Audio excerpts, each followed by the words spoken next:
A la doctora Morán y a todo el comité organizador por invitarme a estar con ustedes, y gracias a ustedes, que sin ustedes no habría cursos, no habría congresos. Entonces gracias por estar aquí con todos nosotros y aprendiendo sobre este primer foro de estimulación, que la verdad ha sido muy exitoso. Muchas felicidades a todos los organizadores. Ya comentó la doctora, yo soy alergólogo, pediatra, inmunólogo clínico, profesor de inmunología. Agradezco nuevamente a los miembros de la mesa directiva del capítulo Centro Occidente de Sémica por invitarme a estar con ustedes, y también a Grunenthal por darme el apoyo para poder estar aquí con ustedes.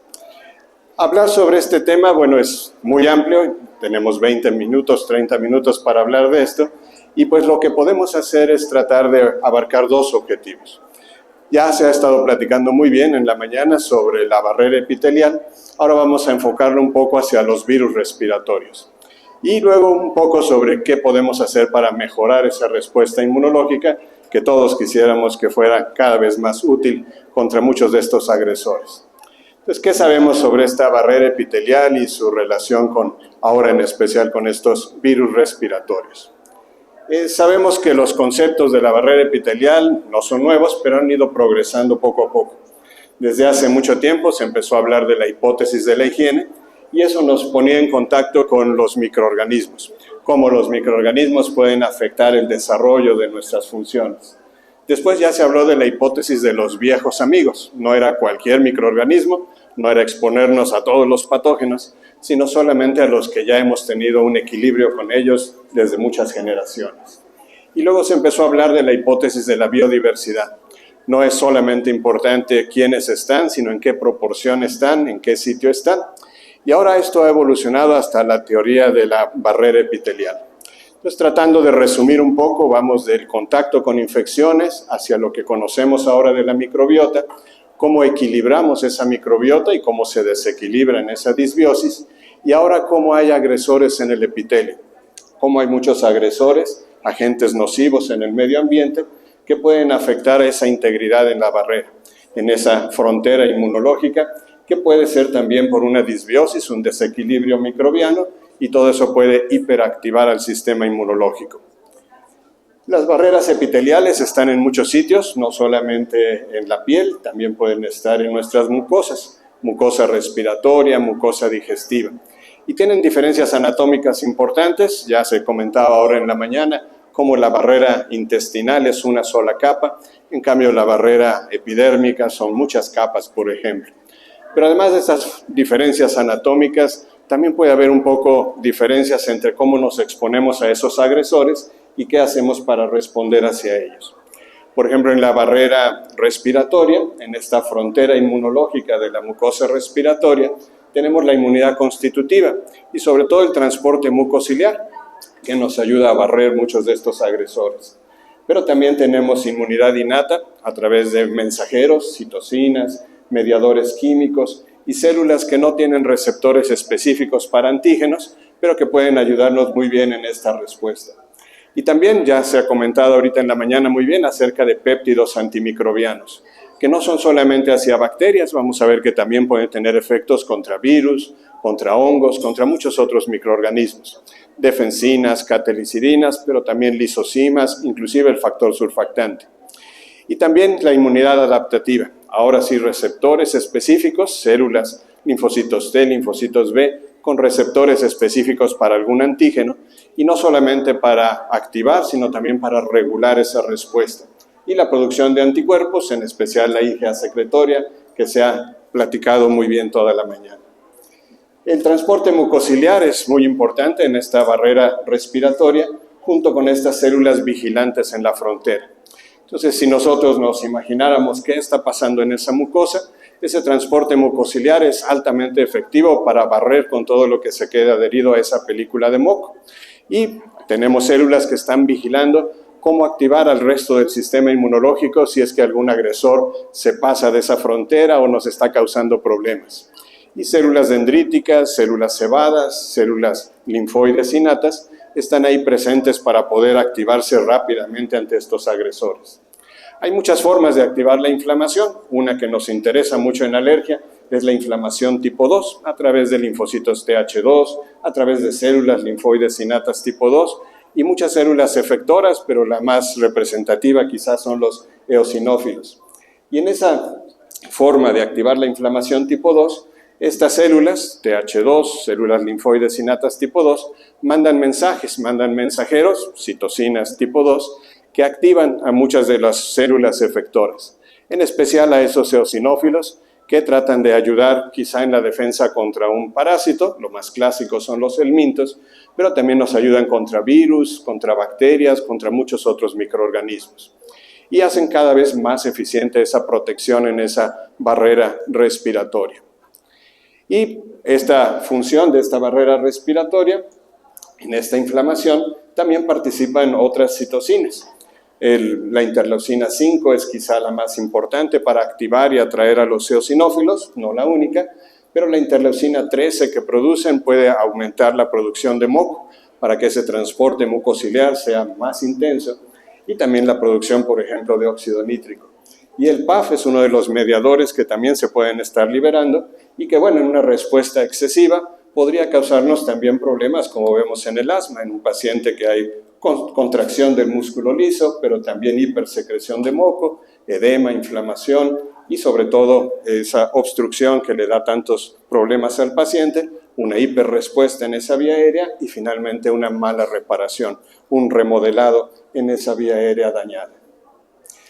Entonces hay muchos agresores que pueden estar presentes, pueden ser alergenos, pueden ser sustancias químicas, inclusive nanopartículas que ahora cada vez vemos su importancia en muchos alimentos procesados o simplemente el contacto con microplásticos que pueden estar dañando ese epitelio, pero también pueden estar afectando la composición de ese microbioma y en ese desequilibrio puede haber una mala diversidad en esos microorganismos. Y esto puede también ayudar a que pasen esos microorganismos esa barrera. Y esa traslocación, ese cambio de sitio, puede activar demasiado al sistema inmunológico. Y si se activa mucho el sistema inmunológico, entonces empezamos a tener una inflamación no solamente aguda, sino crónica por ese contacto excesivo con microorganismos que están fuera de lugar, en un sitio donde no deberían de estar. Dentro de estos agresores están también las infecciones recurrentes. Infecciones respiratorias que la gran mayoría de las veces sabemos que son virales, por eso enfatizamos siempre el no abusar de los antibióticos para que no afectemos a nuestro mismo microbioma, pero que también pueden llegar a ser bacterianas. La localización puede ser en vías aéreas superiores o inferiores, pueden ser agudas solamente o pueden ser recurrentes, más de 3, por ejemplo, cuadros en 6 meses ya se puede considerar una forma recurrente. Y los virus en especial, pues bueno, discutimos todavía si son seres vivos o no son seres vivos, pero son microorganismos o son partículas que entran a nuestras células, que son las fábricas de las proteínas, para que se fabriquen más virus. Esa es la única función, entre comillas, de estos virus, fabricar más virus. Obligar con su material genético a esa fábrica a que ahora se dedique a producir virus. El problema es que muchos de ellos tienen efectos citopácticos directos en esa fábrica, pueden causar inflamación al liberarse patrones moleculares asociados al daño de esas células o inclusive radicales libres. Pero también pueden estar activando el sistema inmunológico a través de esos patrones asociados a microorganismos, patógenos o daño, y también pueden estar liberando mediadores y mensajeros para activar esta respuesta inflamatoria en forma exagerada. Dentro de los muchos virus que nos pueden afectar, quizá uno de los más frecuentes son los rinovirus que llamamos humanos. No son humanos, pero afectan a los seres humanos muy frecuentemente. Hay de 3 tipos, el A, el B y el C. Rinovirus porque su principal sitio para darnos problemas es en la nariz, pero no el único. Y el 50% de las infecciones en vías aéreas superiores pueden ser causadas por estos rinovirus. Y tienen un receptor muy importante, no el único, pero uno de los más importantes, que es una molécula de adhesión, el ICAM-1, que normalmente la utilizan nuestros leucocitos para poder llegar a estos sitios inflamatorios.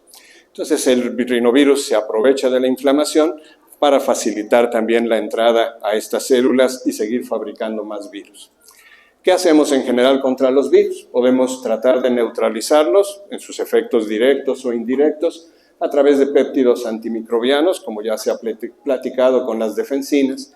Podemos producir interferones, que su nombre viene de cómo interfieren con la replicación de estos virus, tipo 1, 2 o 3, o podemos producir anticuerpos IgA en las secreciones o anticuerpos IgG que puedan ir a cualquier sitio donde se encuentren a este virus y puedan neutralizarlo, evitar que entren a estas células. O podemos buscarlo ya en las células y podemos destruir a las células que están infectadas por virus, con receptores específicos como los T citotóxicos o con receptores no específicos o prestados como los linfocitos NK. Y dejar alguna memoria, ayudar a que este sistema inmunológico se entrene mejor en esa respuesta innata o tenga células, ahora sí, T y B específicas de memoria que puedan darnos una mejor respuesta a largo plazo. El rinovirus utiliza ese ICAM-1 para entrar a las células y, por ejemplo, uno de los péptidos antimicrobianos, la beta-defensina, estas defensinas beta pueden producirse por las células epiteliales, por nuestros leucocitos también en general, y eso cubrir a este rinovirus. No solamente, como ya se comentó hace rato, perforar membranas, alterar en el caso de las bacterias su metabolismo, sino también cubrir a este virus para que ya no penetre a las células. También la respuesta con interferones es importante. Debemos de reconocer partículas, patrones moleculares a través de estos receptores tipo TOL para que una célula active la producción de interferones. Y estos interferones le avisen a otras células que empiecen un estado antiviral, que cierren las puertas de la casa para que no entren más virus, que no permitan que se sigan fabricando más virus rápidamente. Los linfocitos T citotóxicos, decíamos, tienen un receptor específico para reconocer células que les estén presentando pedazos de ese virus y con eso inducir su muerte. Y si mueren por apoptosis estas células es mejor porque no van a causar inflamación, pero si son muchos o si no depuramos a tiempo estos cuerpos de la apoptosis, también podemos causar inflamación. Entonces, en una respuesta inmunológica contra infecciones, frecuentemente tenemos que ir hacia la respuesta inflamatoria para eliminar a estos agresores y esa misma respuesta inflamatoria nos causa daño. Entonces, tan importante es activar la inflamación como detener esa inflamación a tiempo y luego reparar los tejidos. Y todas esas son funciones del sistema inmunológico que tenemos que estar tratando de que mejoren cada vez más. Y mantenernos en un estado de prealerta, saber en qué momento pudiera regresar un agresor y estemos preparados. La mejor forma quizá de estar preparados es con vacunas y quisiéramos tener una vacuna contra estos rinovirus. El problema es que hay muchos tipos de rinovirus, más de 100 serotipos y con antígenos muy cambiantes, epitopos en esos antígenos con gran variabilidad, sobre todo en sus proteínas principales que tienen en la envoltura para entrar a las células y hacer su trabajo. Y la protección cruzada entre esas proteínas virales es prácticamente mínima o nula. Entonces hay muchas líneas de investigación actualmente, todavía no tenemos una vacuna efectiva contra el rinovirus, pero se están buscando algunas otras proteínas que se conservan entre muchos de estos serotipos, o buscar regiones genómicas de secuencias genéticas de este virus que estén altamente conservadas entre esos serotipos, o inclusive buscar adyuvantes, alguna vacuna polivalente, varios serotipos, pero con algún adyuvante que mejore esa función del sistema inmunológico. Pero mientras tenemos esas vacunas, que algún día esperamos que las tengamos y que nos ayuden más, ¿cómo podemos mejorar esa respuesta? Sabemos que el sistema inmunológico depende de esos dos grandes brazos, la inmunidad innata y la inmunidad adaptativa, pero depende de las órdenes de los genes y que también de otros factores como el sexo, como la edad, la maduración de ese sistema inmunológico y también las enfermedades que afectan al sistema inmunológico, las comorbilidades que hay.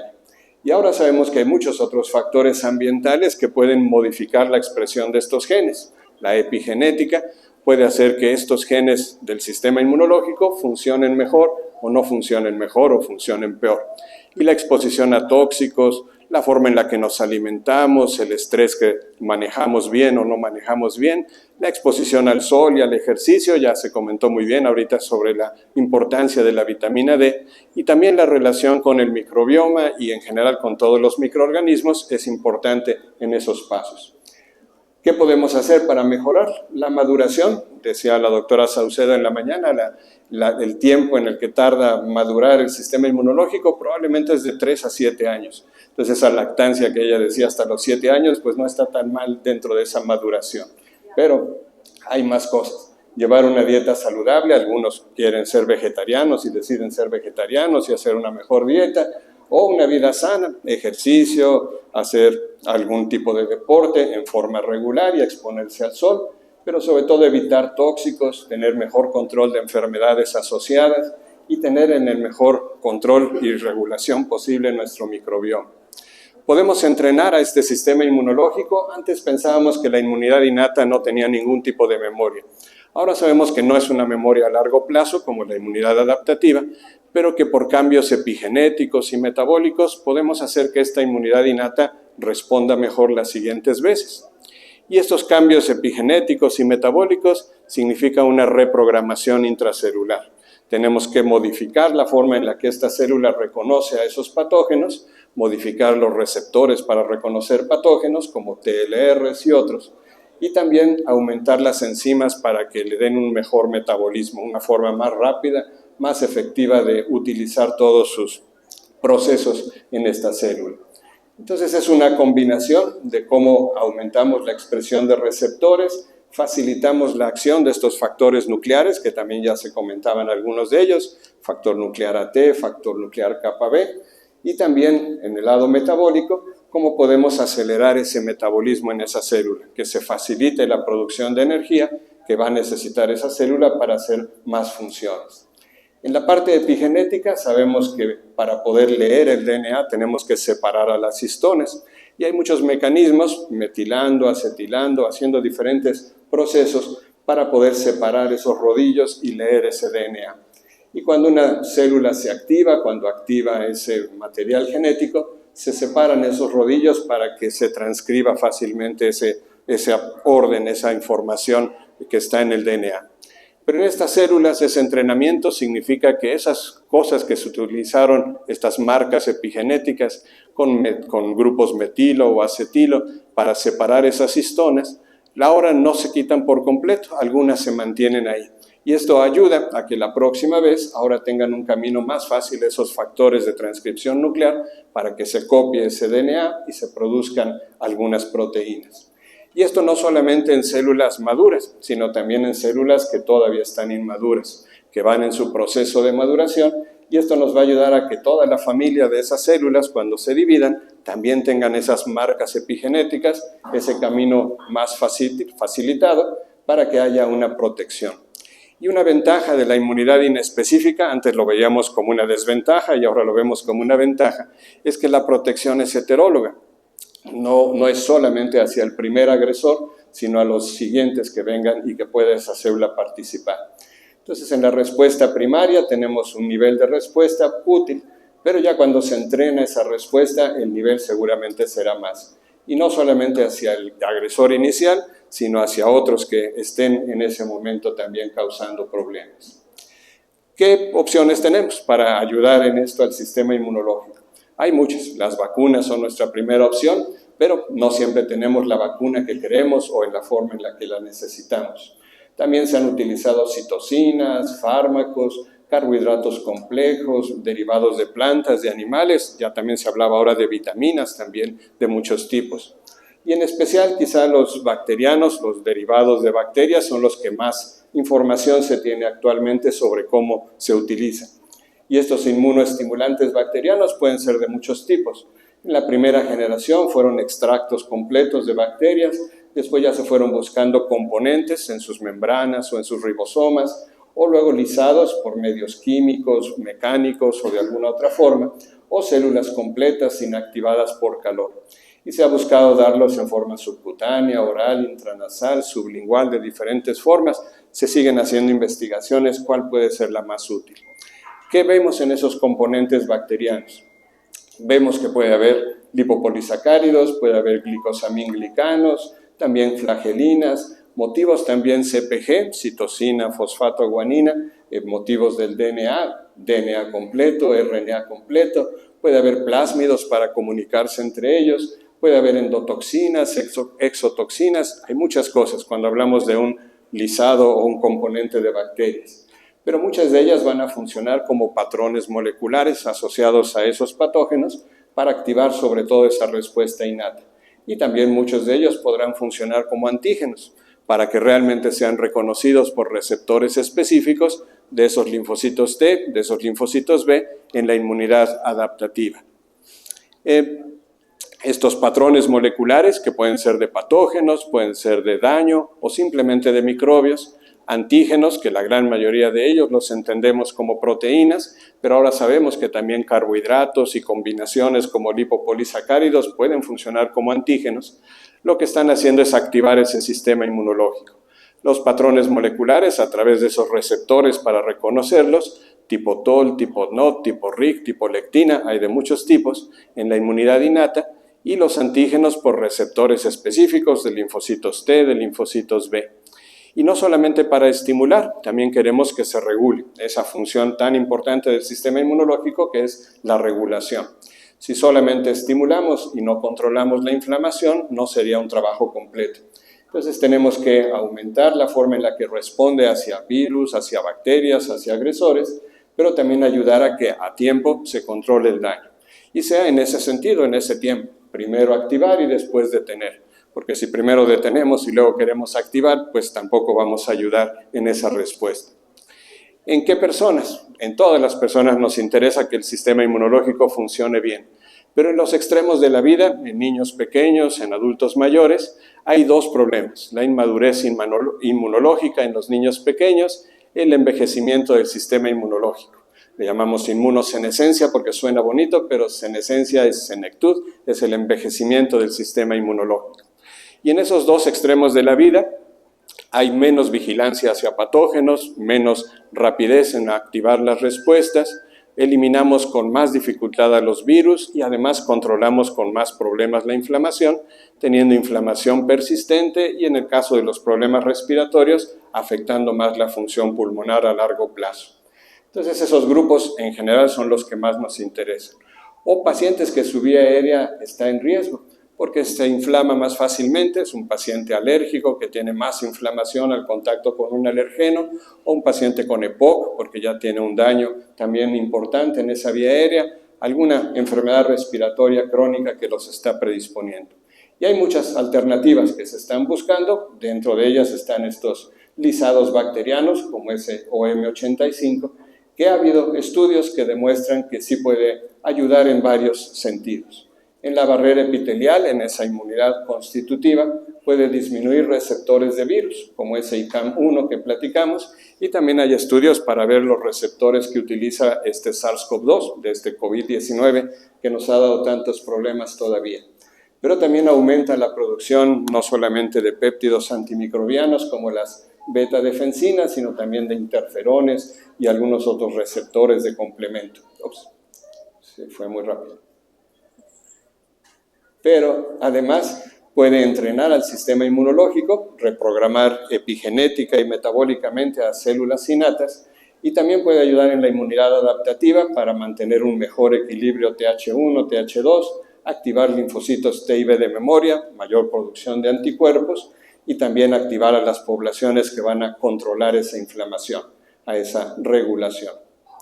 Se sabe que este OM85 puede disminuir la expresión de los receptores para el rinovirus y aumentar la producción de beta-defensinas. En estos estudios se ve, por ejemplo, cómo cuando damos el OM85 aumenta la producción, disminuye la cantidad de ICAM1, pero cuando se agrega al rinovirus, a diferencia de lo que se ve cuando no se agrega el OM85, ese OM85 ayuda a que se reduzca la expresión de ese ICAM1.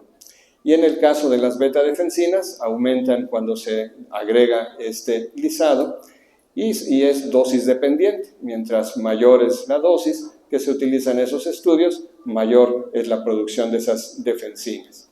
Y también la producción de interferones, sobre todo interferón beta, a mayor cantidad, también mayor producción de ese interferón beta para detener la producción. Y en el caso del entrenamiento del sistema inmunológico, esos cambios que se logran para la estimulación y para la regulación nos ayudan para mejorar esa respuesta antiviral, pero también controlando la respuesta inflamatoria en el paciente. ¿Esto qué importancia puede tener?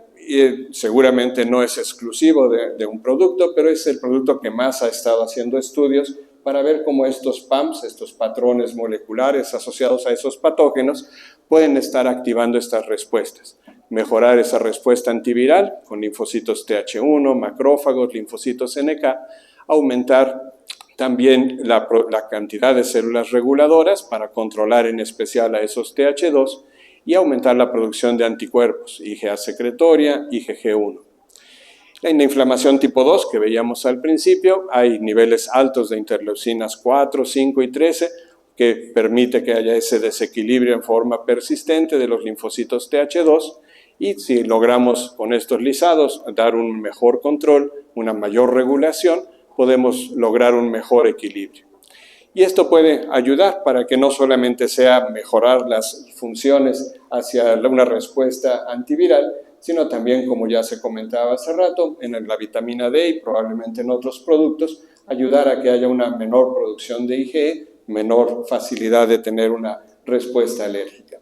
Por eso las indicaciones, por ejemplo, pueden variar de un país a otro, pero en general los usos aprobados que se tienen con este OM85 es hacia infecciones respiratorias virales, en especial cuando son recurrentes, también en pacientes con asma, con EPOC, bronquitis aguda, crónica, rinosinusitis crónica, infecciones bacterianas después de influenza, por ejemplo. Y otras que se están investigando, todavía fuera de la aprobación oficial, como en pacientes con COVID agudo, pacientes con rinitis alérgica, y algunas otras interesantes, como en pacientes con fibrosis pulmonar, tuberculosis, o inclusive con algunas formas de cáncer pulmonar.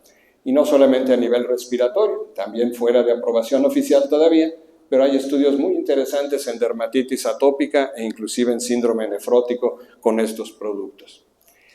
Pero todos los pacientes responden igual. Probablemente lo que tengamos que hacer ahora es buscar el inmunofenotipo. ¿Por qué algunos pacientes casi mágicamente mejoran con las primeras veces que lo usamos y otros por más que lo usamos no nos dan los resultados que queremos?